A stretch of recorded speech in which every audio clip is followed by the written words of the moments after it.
हर हर महादेव। क्या आपने कभी सोचा है कोई ऐसा स्थान जहां मृत्यु भी डर के मारे कदम नहीं रखती, जहां समय का प्रभाव खत्म हो जाता है, जहां एक ऐसे देवता निवास करते हैं जिनके सामने स्वयं काल यानी मृत्यु भी हार मान जाती है। और वो कौन है? वो है महाकाल।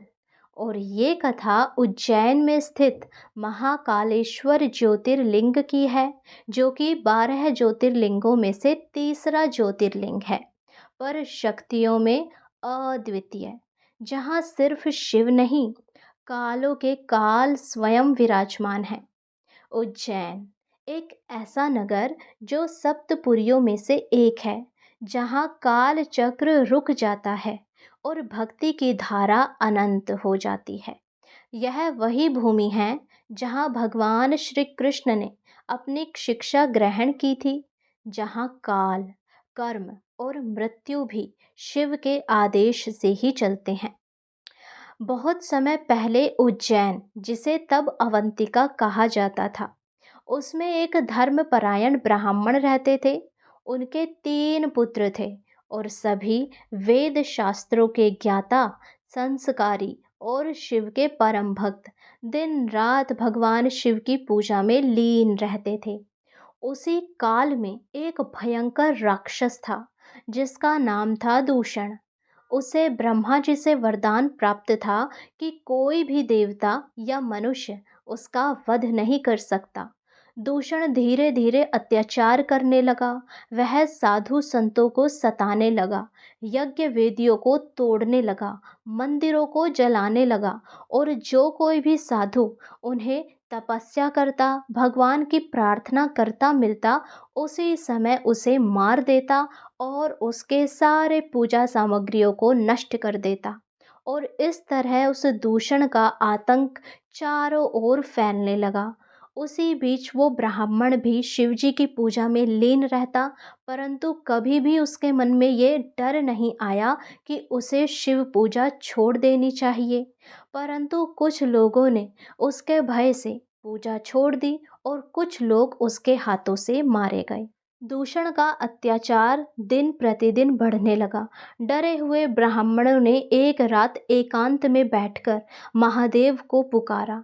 उसमें वो ब्राह्मण और उसके 3 पुत्र भी शामिल थे। उन सब ने मिलकर प्रार्थना की कि हे भोलेनाथ, आपको त्रिलोक का स्वामी कहा जाता है। आपकी जटाओं से गंगा बहती है। आपके नाम मात्र से प्राणी मुक्त हो जाता है। क्या आप हमें ऐसे समय में अकेला छोड़ देंगे? उनकी भक्ति, उनकी पुकार धरती से आसमान तक गूंज गई। और अचानक आकाश में काले बादल छा गए। चारों ओर भयंकर गर्जना होने लगी। धरती कांप उठी और फिर प्रकट हुए शिव जी। लेकिन वो सामान्य रूप में नहीं थे। वो प्रकट हुए महाकाल के रूप में, जिनकी आंखों से अग्नि निकल रही थी, जटाएं लहरों सी उठ रही थी, त्रिशूल पर बिजली चमक रही थी और पूरा ब्रह्मांड कांप उठा था। एक ही वार में शिवजी ने दूषण का वध कर दिया। दूषण का सिर कटकर धरती पर गिरा।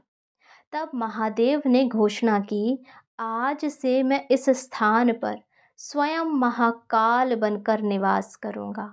यहाँ मेरी पूजा करने वाले भक्तों को मृत्यु कभी नहीं डराएगी। भक्तों ने भाव विभोर होकर वहीं एक शिवलिंग की स्थापना की, और जिसे कहा गया महाकालेश्वर, काल के भी काल। यह वही शिव है जिनके सामने समय भी रुक जाता है, मृत्यु भी अनुमति लेकर ही आती है, और संसार की सारी बाधाएं अपने आप ही दूर हो जाती है। महाकालेश्वर मंदिर की सबसे विशेष बात है भस्म आरती, जो सिर्फ यहीं होती है, और वो भी सुबह 4 बजे। इस आरती में महादेव को जो भस्म चढ़ाई जाती है, वो सामान्य राख नहीं, शमशान की भस्म होती है, और यह संदेश देती है कि संसार नश्वर है, शरीर मिट्टी है और शिव ही परम सत्य है। जो इस आरती को आंखों से देख ले, उसके जीवन के सारे दोष, रोग, भय समाप्त हो जाते हैं। महाकालेश्वर दक्षिणमुखी है, यानी उनका मुख दक्षिण दिशा की ओर है, जो कि मृत्यु की दिशा मानी जाती है। ऐसा रूप अत्यंत दुर्लभ और तेजस्वी होता है। मान्यता है कि महाकाल की पूजा से अकाल मृत्यु टल जाती है। उज्जैन में पड़ने वाली काल भैरव अष्टमी, महाशिवरात्रि और श्रावण के प्रत्येक सोमवार को विशेष महत्व होता है। जो भक्त श्रावण मास में विशेषकर सोमवार को महाकालेश्वर ज्योतिर्लिंग की कथा सुनते हैं या उनका दर्शन करते हैं, उनका हर पाप कट जाता है और जीवन में शांति, समृद्धि और मोक्ष की प्राप्ति होती है। महाकालेश्वर मंदिर में नहीं रहते, वो हर उस हृदय में बसते हैं जहाँ भक्ति है, जहाँ विश्वास है। याद रखिए, मृत्यु ही एक सत्य है, पर महाकाल के भक्त के लिए वो भी एक नया आरंभ बन जाती है।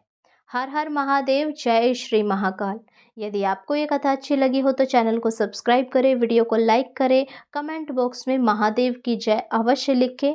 साथ ही अपने मित्रों को, अपने परिवारजनों को ये कथा शेयर करें, ताकि श्रावण के पावन अवसर पर वे इस कथा को सुनकर अपना जीवन दुर्लभ और पुण्य फल देने वाला बनाएं। यदि आप हमारे साथ शिव भक्ति के मार्ग में जुड़ना चाहते हो तो अभी सब्सक्राइब करो। श्रावण की कथाएं रोज़ हमारे चैनल पर डाली जा रही है, आप वे कथाएं भी सुने और अपने मन को शिवमय बनाएं। हर हर महादेव, जय श्री महाकाल।